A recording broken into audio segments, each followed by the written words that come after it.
श्री गणेशाय नमः. श्रीपाद श्रीवल्लभ स्वामीन्य नमः. ओम नमो भगवते श्री गोपाल बाबाय नमः.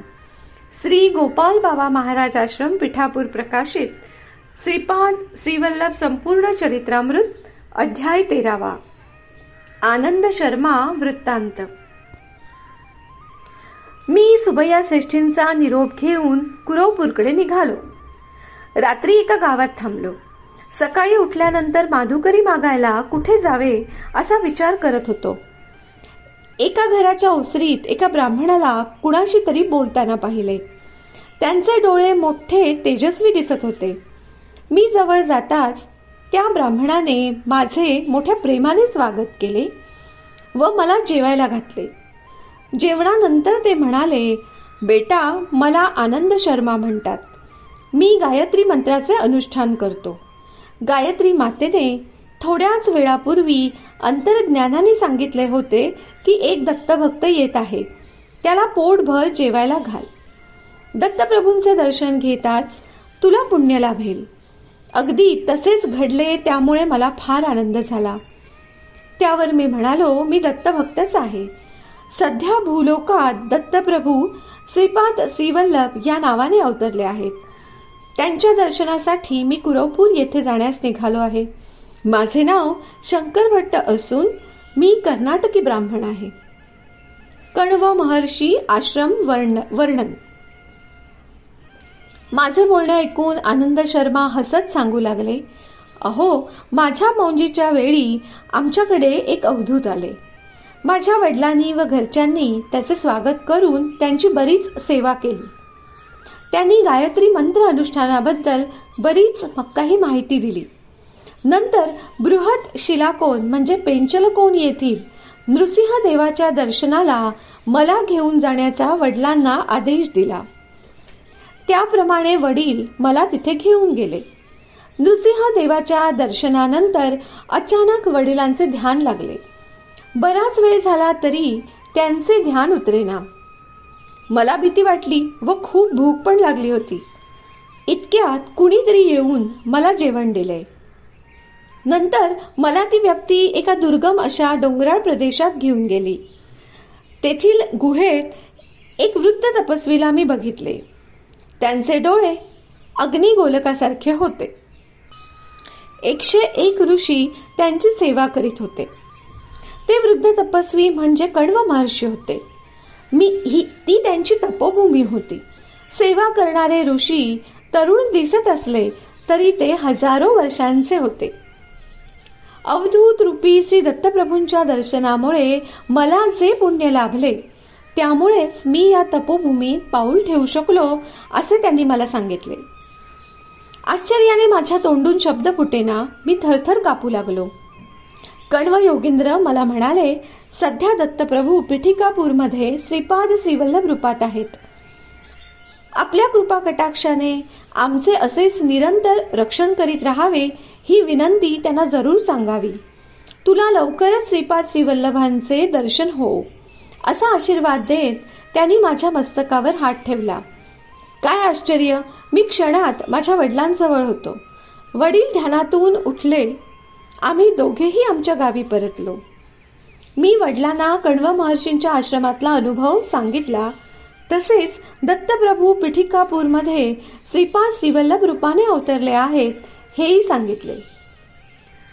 राजमहेंद्रम जवळील पट्टसाचल क्षेत्र. कण्व महर्षींच्या आशीर्वादामुळे मला स्वप्नात सतत पादुकांचे दर्शन होऊ लागले. एकदा आमच्याकडे एक पाहुणे आले होते. त्यांना पवित्र नद्यांचे स्नान व पुण्य क्षेत्राचे दर्शन घ्यायचे होते. त्यांनी माझ्या वडिलांना बरोबर न्यायचे ठरवले. वडिलांचे माझ्यावर फार प्रेम, त्यामुळे त्यांनी मलाही बरोबर घ्यायला सांगितले. राजमहेंद्रम म्हणजे राजमुंद्री हे गोदावरी काठी बसलेले शहर.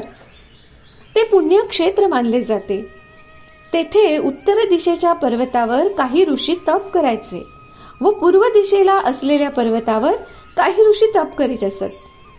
तिथेच थोड्या अंतरावर पट्टसाचल नावाचे गाव गोदावरीच्या मध्ये बेटासारखे होते.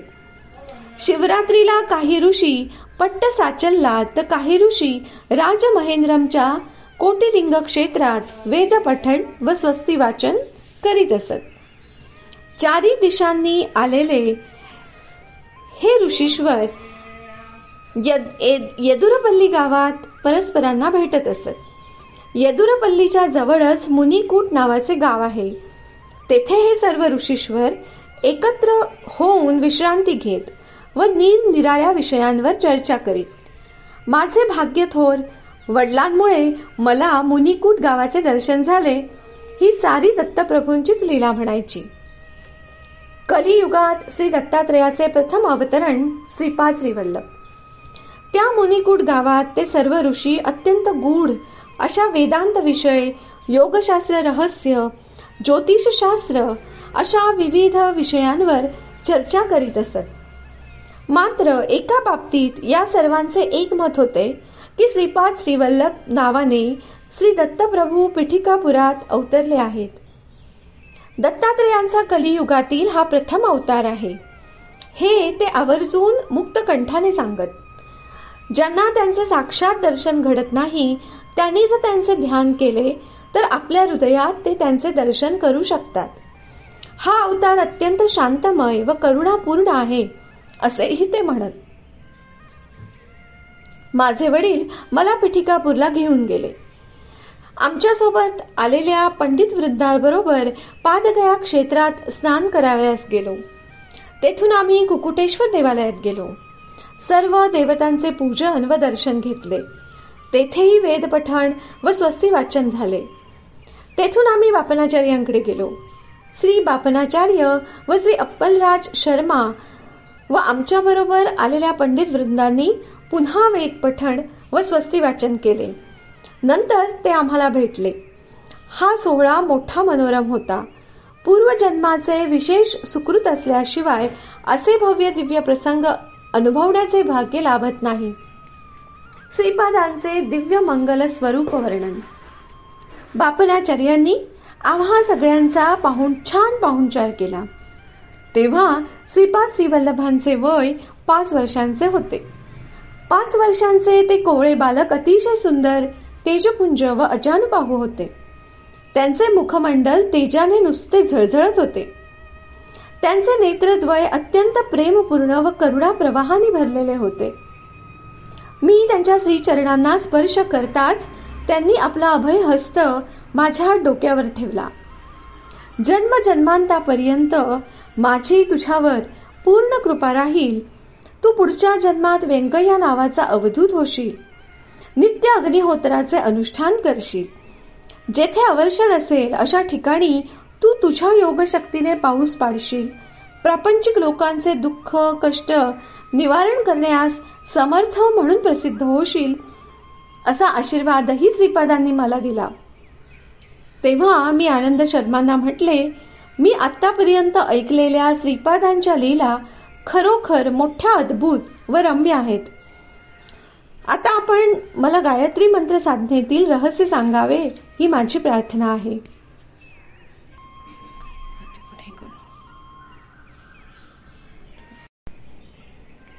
गायत्री मंत्र सर्वाक्षर महिमा वर्णन. आनंद शर्मा सांगू लागले, गायत्री मंत्र शक्ती ही विश्वव्याप्त शक्ती आहे. त्या शक्तीशी संबंध जोडला तर सारी सूक्ष्म प्रकृती स्वाधीन होते. त्यामुळे भौतिक, मानसिक, आध्यात्मिक सर्व संपत्ती प्राप्त होऊ शकते. आपले सर्व शरीर नाड्यांनी व्याप्त आहे. या नाड्या काही ठिकाणी एकत्र होतात तेव्हा त्याला ग्रंथी असे म्हणतात. मानवी शरीरातील या विविध ग्रंथीत विविध शक्ती असतात. त्या मंत्राचे विशिष्ट उच्चारण केले असता त्या ग्रंथीत असलेल्या शक्ती व्यक्त होतात. ओंकाराचा उच्चार केल्याने टाळूच्या 6 इंच अंतरावर, भू उच्चारल्याने उजव्या डोळ्याच्या 4 इंच अंतरावर, भुव उच्चारल्याने मानवाच्या त्रिनेत्राच्या 3 इंच अंतरावर, स्वह उच्चारल्याने डाव्या डोळ्याच्या 4 इंच अंतरावर शक्ती जागृत होते. तत् च्या उच्चारण्याने आज्ञाचक्र भागातील तापिनी नावाच्या ग्रंथीत असलेली साफल्य शक्ती जागृत होण्यास तत् हे अक्षर उच्चारावे. स डाव्या डोळ्याच्या सफलता नावाच्या ग्रंथीत असलेली पराक्रम नावाची शक्ती जागृत होण्यासाठी स हे अक्षर उच्चारावे. वी. उजव्या डोळ्याच्या विश्व नावाच्या ग्रंथीत असलेली पालन शक्ती जागृत होण्यासाठी वी हे अक्षर उच्चारावे. तू.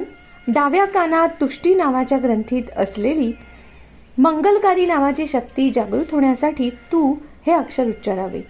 व. उजव्या कानात वरद नावाच्या ग्रंथीत असलेली योग नावाची शक्ती जागृत होण्यासाठी व हे अक्षर उच्चारावे. रे. नासिका मुळात रेवती नावाच्या ग्रंथीत असलेली प्रेम नावाची शक्ती जागृत होण्यासाठी रे हे अक्षर उच्चारावे. नी. वरच्या ओठावरील सूक्ष्म नावाच्या ग्रंथीत असलेली धन नावाची शक्ती जागृत होण्यासाठी नी हे अक्षर उच्चारावे. यम. खालच्या ओठाशी ज्ञान नावाच्या ग्रंथीत असलेली तेज नावाची शक्ती जागृत होण्यास यम हे अक्षर उच्चारावे. भर.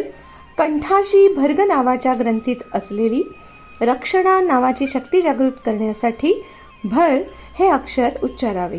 गो. कंठकुपात गोमती नावाच्या ग्रंथीत असलेली बुद्धी नावाची शक्ती जागृत करण्यासाठी गो उच्चारावे. दे. डाव्या छातीच्या अग्रभागात देविका नावाच्या ग्रंथीत असलेल्या दमन नावाच्या शक्तीला जागृत करण्यासाठी दे हे अक्षर उच्चारावे. व. उजव्या छातीच्या अग्रभागात वाराही नावाच्या ग्रंथीत असलेल्या निष्ठा नावाच्या शक्तीला जागृत करण्यासाठी व हे अक्षर उच्चारावे. स्य.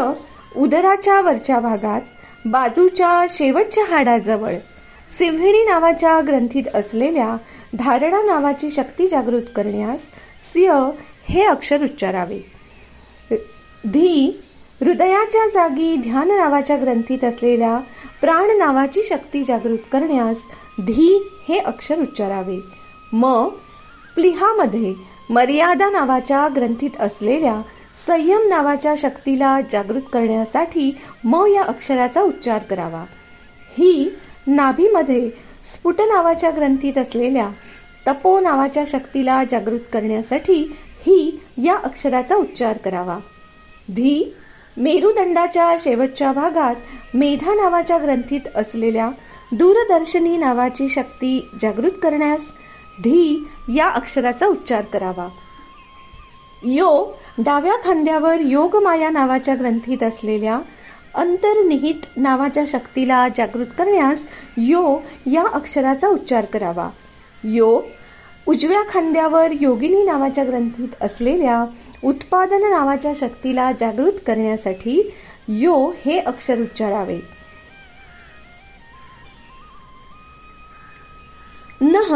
उजव्या हाताच्या कोपरात धारिणी नावाच्या ग्रंथीत सरसता नावाची शक्ती जागृत करण्यास नह हे अक्षर उच्चारावे.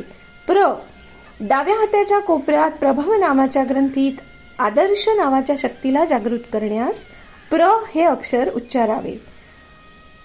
चो. उजव्या मनगटात उष्मा नावाच्या ग्रंथीत साहस नावाची शक्ती जागृत करण्यास चो हे अक्षर उच्चारावे. द. उजव्या तळ हातात दृश्य नावाच्या ग्रंथीत असलेल्या विवेक नावाच्या शक्तीला जागृत करण्यासाठी द हे अक्षर उच्चारावे. यात. डाव्या तळ हातात निरंजन नावाच्या ग्रंथीत असलेल्या सेवा शक्तीला जागृत करण्यास यात अक्षराचा उच्चार करावा. अशा भावाने उच्चारण करावे.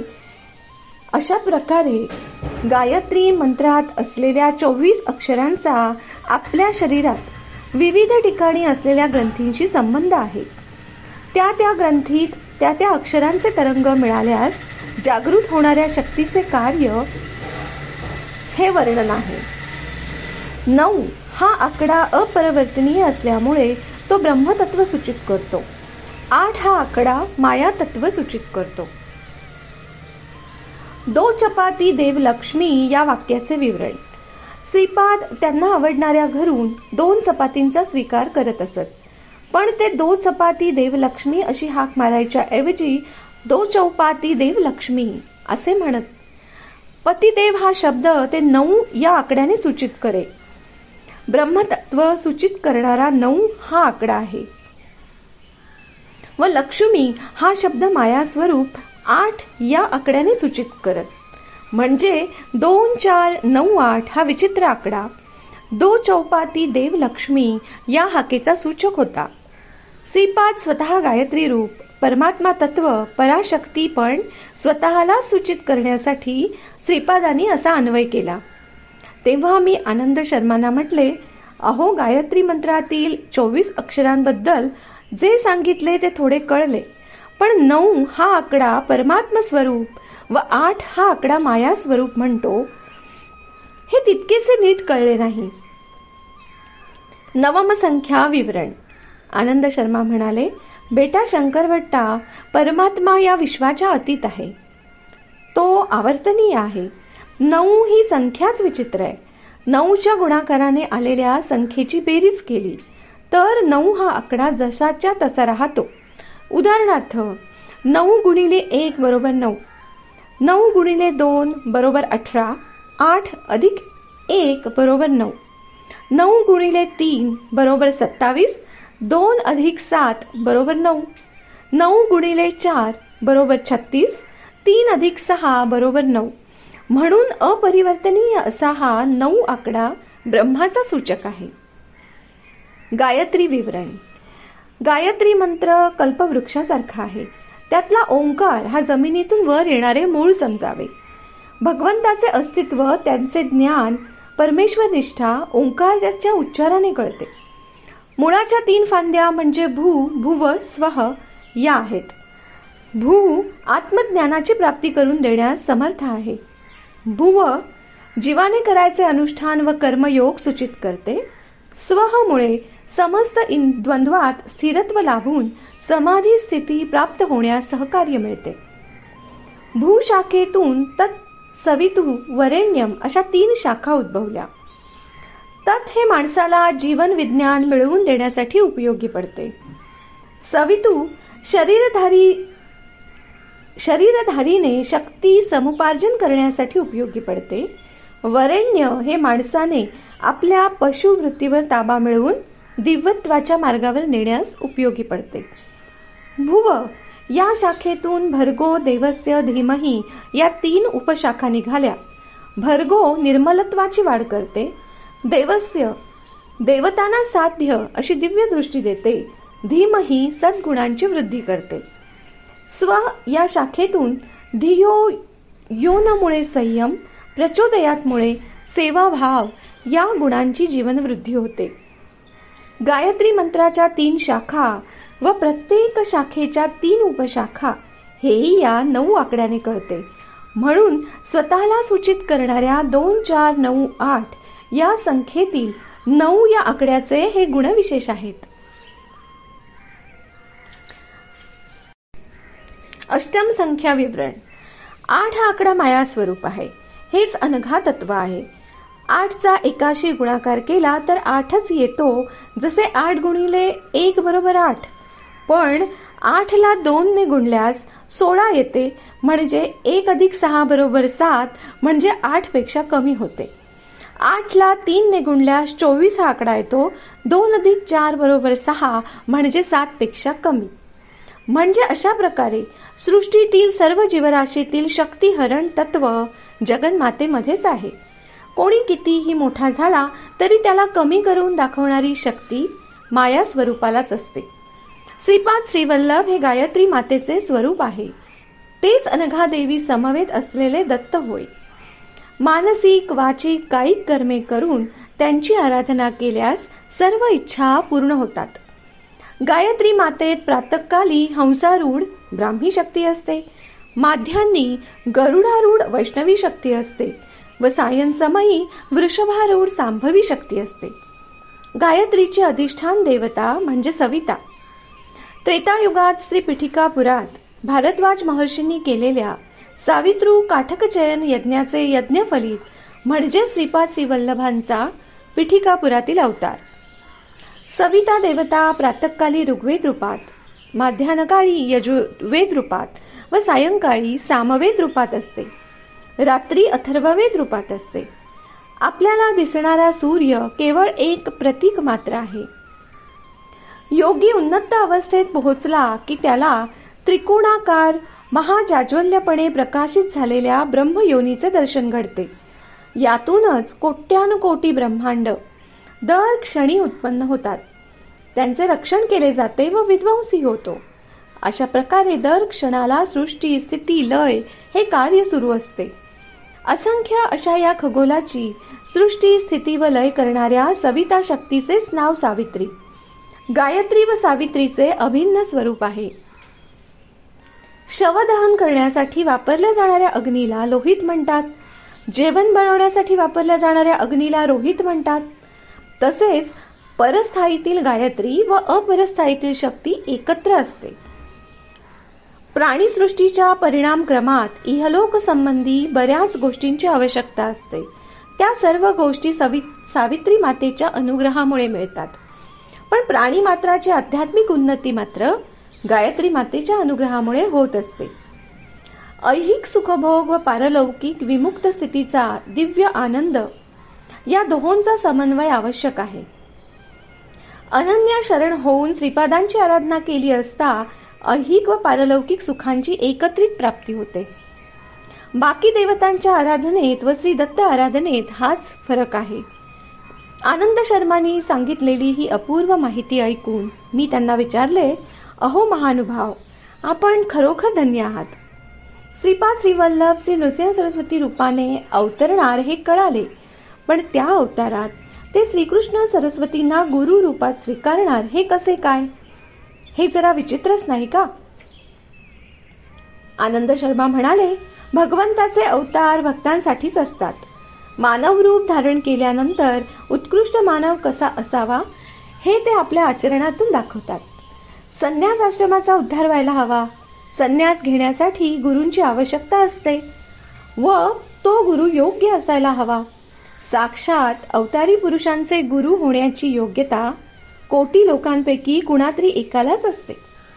ज्या वंशात अवतारी पुरुष जन्म घेतो त्या वंशाच्या 80 पिढ्या तरुण जातात.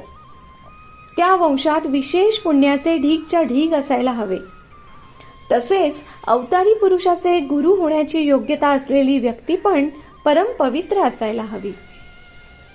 तांटकपुरात वाजपेयाजी वंशात मायणाचार्य नावाच्या महानुभावाचा जन्म झाला. त्यांच्या पत्नीचे नाव श्रीमनी. ते पुण्यवान जोडपे नंदीकोटूर येथे मंगळपुरात राहत होते. त्यांना माधव, सायणा व भोगीनाथ ही 3 मुले होती. सनातन धर्माचा उद्धार करण्यासाठी माधव पुढे विद्यारण्य स्वामी झाले. तपोसंपन्न बापनाचार्यांनी सूर्यमंडलातून शक्ती घेऊन श्रीशैल्य मल्लिकार्जुनात शक्तिपात केला. श्री दत्तांचे श्रीचरण श्रीशैल्य पर्वतावर अवतरले. श्रीपादांचे श्रीचरण श्री पर्वतावर अवतरणे हा एक अद्भुत विषय आहे. पर्वताचे नाव श्री दत्तप्रभूंचे चरण म्हणजे श्रीचरण. त्यामुळे दत्तप्रभूंचे त्यांच्या पहिल्या अवताराचे श्रीपाद श्रीवल्लभ हे नाव सर्व दृष्टीने यथार्थ ठरते. बापनाचार्य वंशाचे व मायणाचार्यांच्या वंशाचे पिढ्यानपिढ्यापासून नाते संबंध होते. मल्लादींच्या मुली वाजपेयांच्या सुना व्हायच्या, तर वाजपेयांच्या मुली मल्लादींच्या सुना व्हायच्या. फक्त बापनाचार्यांची मुलगी सुमती महाराणी मात्र वाजपेयांची सून झाली नाही. विधिलिखिताप्रमाणे व दिव्य संकल्पामुळेच घंडीकोट अप्पलराज शर्मांनी तिचा विवाह झाला. साक्षात दत्तप्रभू श्रीपाद श्रीवल्लभ म्हणून जन्माला आले. आपले मामा सख्खे बंधू व वाजपेयींना तारण्याच्या हेतूने स्वतःकडे आकर्षित करून घेतले. श्रीपादांना बघितले की माधवाचार्यांचा वात्सल्य भाव उचंबळून येत असे. पुढच्या जन्मात माधवाचार्य विद्यारण्य महर्षी झाले. त्यांचे शिष्य मलयानंद, त्यांचे शिष्य देवतीर्थ, त्यांचे शिष्य यादवेंद्र सरस्वती, त्यांचे शिष्य कृष्ण सरस्वती. श्री विद्यारण्यच कृष्ण सरस्वती रूपाने अवतरतील व श्रीपादांच्या नंतरच्या अवताराचे म्हणजे नृसिंह सरस्वतींचे गुरु होतील. श्री विद्यारण्य भविष्यात त्यांचे भाऊ सायणाचार्य यांच्या वंशात गोविंद दीक्षित या नावाने जन्म घेतील व तंजावुरूच्या राजाचे महामंत्री होतील. हे श्रीपादांचे दिव्य वचन आहे. श्रीपाद हे नित्य सत्यवचनी आहेत. एकदा सुमती राणी श्रीपादांना आंघोळ घालत होती, तेव्हा व्यंकटप्पय्या श्रेष्ठी तेथे आले. त्यांना पाहून श्रीपाद म्हणाले, आजोबा, आपले मार्कंडेय गोत्र आहे का?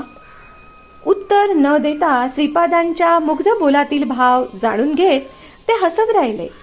श्रीपादांचे भारद्वाज गोत्र व श्रेष्ठींचे मार्कंडेय गोत्र, म्हणून श्रेष्ठींचे पण ते नातूच ठरतात असे त्यांना सुचवायचे होते. आंघोळ घातल्यावर शेवटी श्रीपादांवर पाणी ओवाळून टाकत सुमती राणीने मार्कंडेया इतका आयुष्यमान हो असा आशीर्वाद दिला. 16 वर्षांचा मार्कंडेय शिवकृपेने चिरंजीव झाला होता. स्वतः श्रीपाद पण 16 वर्षेच आई वडिलांजवळ राहणार होते. नंतर मार्कंडेय ऋषींप्रमाणे गृहत्याग करून जगद्गुरु होणार, गुप्त राहून चिरंजीव ठरणार होते. श्रीपाद म्हणाले, आज जसे तुम्ही माझे बाळरूप पाहता, तसाच मी देखील अत्रि अनुसयेच्या पोटी कुमार रूपाने अवतरलो होतो. श्रीपादांचे विविध रूपे. श्रीपाद आपल्या स्त्रीरूपी योग शक्ती सकट दर्शन देत असत. हा मोठा अपूर्व व सुंदर विषय आहे. कुंडलिनी शक्ती अशा प्रकारे स्त्री तत्व रूपाने बहिर्मुख करणे केवळ श्री दत्तप्रभूंना शक्य आहे. बापनाचार्यांनी, राजमांबांनी, सुमती राणीने, अप्पलराजूंनी, वर्मा पतिपत्नींनी, श्रेष्ठी पतिपत्नींनी व अजून काही लोकांनी त्यांच्या या नवयौवन दंपती रूपाचे दर्शन घेतले होते. मात्र त्या दोघांचा विवाह करून देण्याची त्यांची इच्छा मात्र पूर्ण होऊ शकली नाही. अवधूत रूपात सुमती मातेला म्हणाले होते, माते, मी 16 वर्षांचा होईपर्यंत तुझ्याजवळ तुझा मुलगा म्हणून राहील.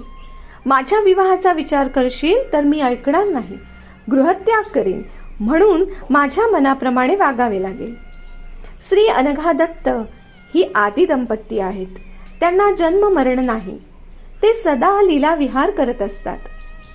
श्रीपाद श्रीवल्लभ रूपाने, श्री नरसिंह सरस्वती रूपाने, श्री स्वामी समर्थ रूपाने अर्धनारीश्वर होऊन राहतील.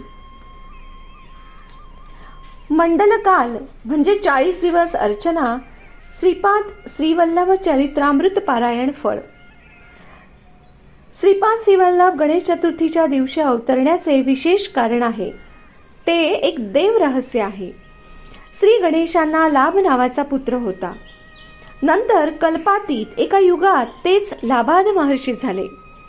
श्रीकृष्ण अवतारात लाबाद महर्षी नंद रूपाने अवतरले. श्रीपाद अवतारात तेच लाबाद महर्षी श्रीपादांचे आजोबा बापनाचार्य म्हणून जन्मले. आपल्या भक्तांची सर्व विघ्ने नाहीशी करण्यासाठी आपल्या चैतन्यात विघ्नेश तत्व स्थिर करून श्रीपाद अवतरले. ते चित्रा नक्षत्रात जन्मले व चित्रा ते हस्त नक्षत्रापर्यंत राहिले. ते नंतर कुरवपूरला गुप्त झाले.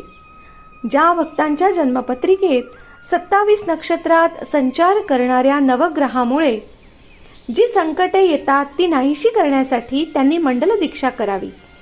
एक मंडल म्हणजे 40 दिवस.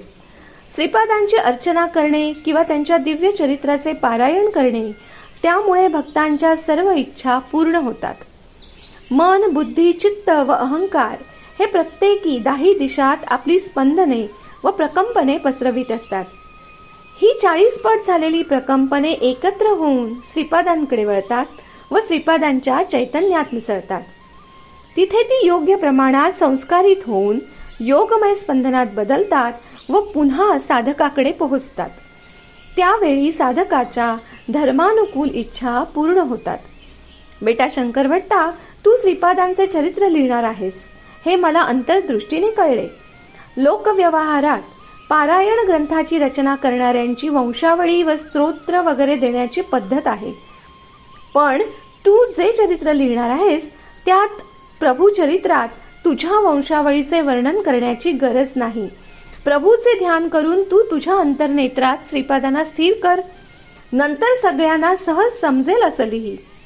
त्यावेळी श्रीपादांचे चैतन्य तुझ्या लेखणीतून जसे लिहून घेतील तेच सत्य होणार आहे. अशा प्रकारे अंतःस्फुरणाने लिहिलेल्या ग्रंथाला किंवा मंत्राला शास्त्रशुद्ध व छंदोबद्ध असण्याची गरज नसते. दैवी साक्षात्कार झाला असता काही भक्त आपल्या भाषेत स्तोत्र वगैरे रचतात. कधी कधी ते व्याकरणाच्या किंवा छंदाच्या नियमात बसतही नाही. तरी पण भक्तांच्या त्या पदावलीने भगवंत संतुष्ट होतो, वरदान देतो. कारण त्या पदावलीत अनुग्रह शक्ती सामावलेली असते. म्हणून ती पदे व स्तोत्रे तशीच पठण करावीत. त्यामुळे आपले चैतन्य लवकरच भगवत चैतन्याच्या सामिप्यात येते. भगवंत भावप्रिय आहे, भाष्यप्रिय नाही. भावना ही फार मोठी शक्ती, शाश्वत शक्ती आहे, हे ध्यानात ठेव. तेव्हा मी म्हणालो, जेवणानंतर झालेल्या या सद्गुरू विषयक गोष्टीमुळे मला अतिशय आनंद झालाय. श्रीपादांच्या अवताराविषयक आणखीन काही गोष्टी जर तुम्हाला ठाऊक असतील तर मला सांगून कृतार्थ करा, ही माझी आपल्याला नम्र विनंती आहे. आनंद शर्मा सांगू लागले, श्रीपादांचे मल्हादींशी, श्रेष्ठींशी व नरसिंह वर्मांशी अवर्णनीय ऋणानुबंध आहेत. त्या तिन्ही कुटुंबाचे पुण्यबल फार मोठे आहे. म्हणूनच श्रीपादांनी सांगितले होते की या तिन्ही कुटुंबांकडून त्यांच्या वडिलांना दिलेल्या वस्तू किंवा द्रव्य सहाय्य नाकारले तर अनर्थ होईल.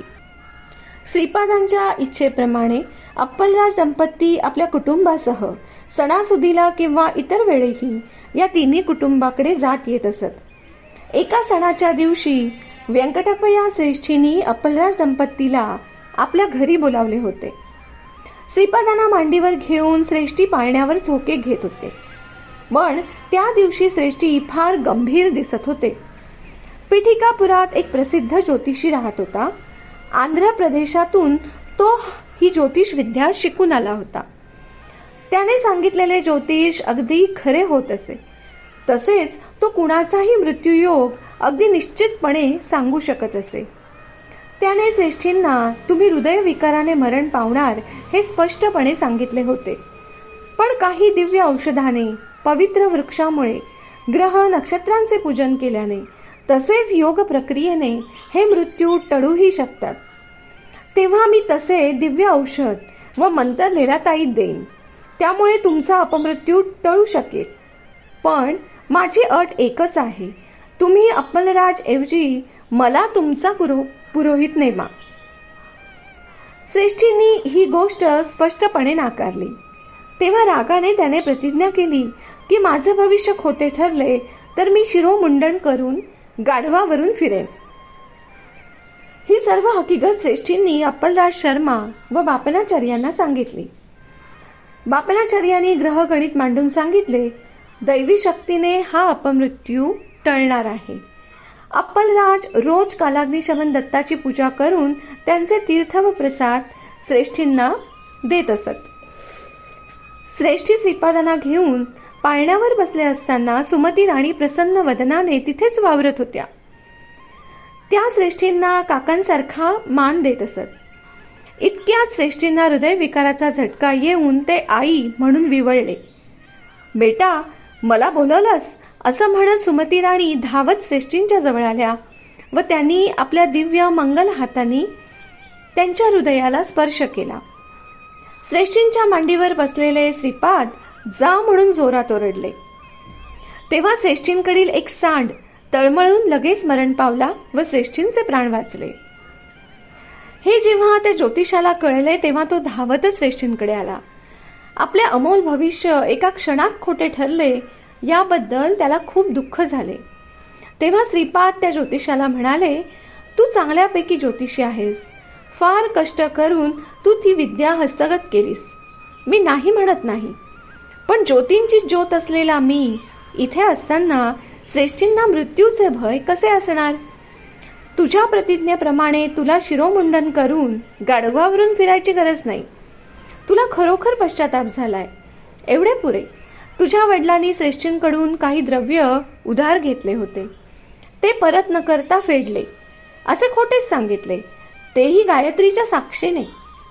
त्या पापाचे फळ म्हणून तो सांड म्हणून जन्माला आला. श्रेष्ठी धर्मात्मा म्हणून त्यांनी त्याचे भरण पोषण केले. पण आता मी तुझ्या वडिलांना उत्तम जन्म दिला आहे. अपमृत्यू टाळून श्रेष्ठींचे कर्मफळ सांड्याला दिले. आता तू या सांड्याचा दहन संस्कार कर व अन्नदान कर. तुझ्या वडिलांचे पापकर्म फळ नष्ट झाले आहे, त्यांना उत्तम गती मिळेल. श्रीपादांच्या सांगण्याप्रमाणे त्या ज्योतिषाने सर्व काही केले. बेटा शंकरभट्टा, श्रीपाद निरनिराळ्या प्रकारे प्राणरक्षण करत असतात. पुढच्या जन्माचे आयुष्य कमी करून या जन्माचे आयुष्य वाढवू शकतात. कर्मफल बदलून श्रेष्ठींसारखे ही करू शकतात. श्रेयोभिलाषी अशा कुणाच्या आयुष्यातून आयुष्य घेऊन दुसऱ्या व्यक्तीचे आयुष्य वाढवू शकतात. कधी कधी तर मृत्यूवर नियंत्रण करून त्या व्यक्तीला आयुष्यमान करू शकतात. योगी प्राणशक्तीवर ताबा मिळवून तिला कमी जास्त करू शकतात. श्रीपाद तर संपूर्ण योग अवतार आहेत, त्यामुळे त्यांना असाध्य असे काहीच नाही. श्वास निश्वास गती विच्छेद केल्याने मुक्ती साधणे सुलभ जाते. क्रियायोगी आपली प्राणशक्ती आज्ञा विशुद्ध अनाहत मणिपूर स्वाधिष्ठान मूलाधार चक्रात वरून खाली व खालून वर परिभ्रमित करू शकतो. क्रियायोगातील एका क्रियेसाठी लागणारा वेळ हा एका वर्षात सहज प्रकृतीने होणाऱ्या आध्यात्मिक विकासाच्या एवढा होत असतो. अहोरात्रीच्या 1/3 भागात अशा 1000 क्रिया झाल्यास केवळ 3 वर्षात इतकी प्रगती होते की जे सहज प्रकृतीमार्फत 10 लाख वर्षातील परिणाम येतात. म्हणून पुराणात अनेक 1000 वर्ष तपस्या केलेल्या योग्याचे वर्णन येते तेव्हा तो काळ सहज प्रकृतीप्रमाणे समजावा.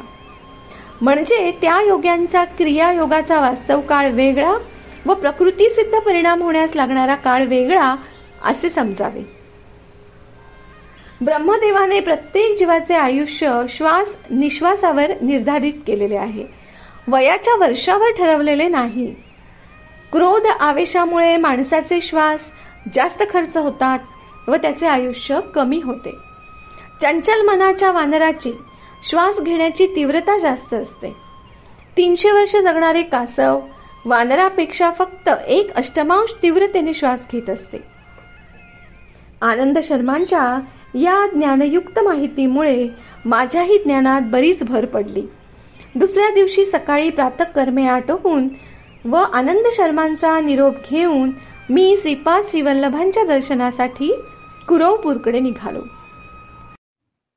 गायत्री मंत्रातील एकेका अक्षराचे तरंग माणसाच्या शरीरात विशिष्ट स्थानी असलेल्या ग्रंथीत मिळताच ज्या शक्ती जागृत होतात त्याचा तक्ता पुढील प्रमाणे होईल.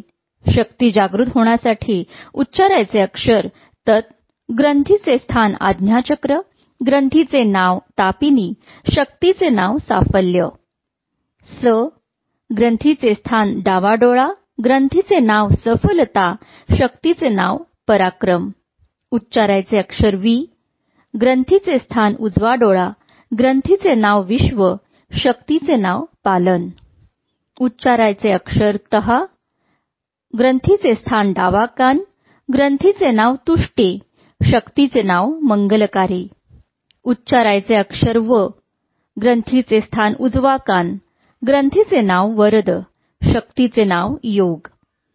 उच्चारायचे अक्षर रे, ग्रंथीचे स्थान नासिका, ग्रंथीचे नाव रेवती, शक्तीचे नाव प्रेम. उच्चारायचे अक्षर णी, ग्रंथीचे स्थान वरचा ओठ, ग्रंथीचे नाव सूक्ष्म, शक्तीचे नाव धन. उच्चारायचे अक्षर यं, ग्रंथीचे स्थान खालचा ओठ, ग्रंथीचे नाव ज्ञान, शक्तीचे नाव तेज. उच्चारायचे अक्षर भर, ग्रंथीचे स्थान कंठ, ग्रंथीचे नाव भर्ग, शक्तीचे नाव रक्षण. उच्चारायचे अक्षर गो, ग्रंथीचे स्थान कंठकूप, ग्रंथीचे नाव गोमती, शक्तीचे नाव बुद्धी. उच्चारायचे अक्षर दे, ग्रंथीचे स्थान डाव्या छातीचा अग्रभाग, ग्रंथीचे नाव देविका, शक्तीचे नाव दमन. उच्चारायचे अक्षर व, ग्रंथीचे स्थान उजव्या छातीचा अग्रभाग, ग्रंथीचे नाव वाराही, शक्तीचे नाव निष्ठा. उच्चारायचे अक्षर स्य, ग्रंथीचे स्थान उदराच्या वरच्या भागात बाजूच्या शेवटच्या हाडाजवळ, ग्रंथीचे नाव सिहिनी, शक्तीचे नाव धारणा. शक्ती जागृत होण्यासाठी उच्चारायचे अक्षर धी, ग्रंथीचे स्थान हृदय, ग्रंथीचे नाव ध्यान, शक्तीचे नाव प्राण. म, ग्रंथीचे स्थान प्लीहा, ग्रंथीचे नाव मर्यादा, शक्तीचे नाव संयम. ही, ग्रंथीचे स्थान नाभी, ग्रंथीचे नाव स्फुट, शक्तीचे नाव तपो. धी, ग्रंथीचे स्थान मेरुदंड, ग्रंथीचे नाव मेधा, शक्तीचे नाव दूरदर्शिता. यो, ग्रंथीचे स्थान डावा खांदा, ग्रंथीचे नाव योगमाया, शक्तीचे नाव अंतर्निहित. यो, ग्रंथीचे स्थान उजवा खांदा, ग्रंथीचे नाव योगिनी, शक्तीचे नाव उत्पादन. नहा, ग्रंथीचे स्थान उजवे ढोपर, ग्रंथीचे नाव धारिणी, शक्तीचे नाव सरसता. प्र, ग्रंथीचे स्थान डावे ढोपर, ग्रंथीचे नाव प्रभव, शक्तीचे नाव आदर्श. चो, ग्रंथीचे स्थान उजवे मनगट, ग्रंथीचे नाव अश्मा, शक्तीचे नाव साहस्त्र. द, ग्रंथीचे स्थान उजवा तळहात, ग्रंथीचे नाव दृश्य, ग्रंथीचे नाव शक्तीचे नाव विवेक. यात, ग्रंथीचे स्थान डावा तळहात, ग्रंथीचे नाव निरंजन, शक्तीचे नाव सेवा. श्रीपाद श्रीवल्लभांचा जय जयकार असो. अध्याय 13 संपूर्ण.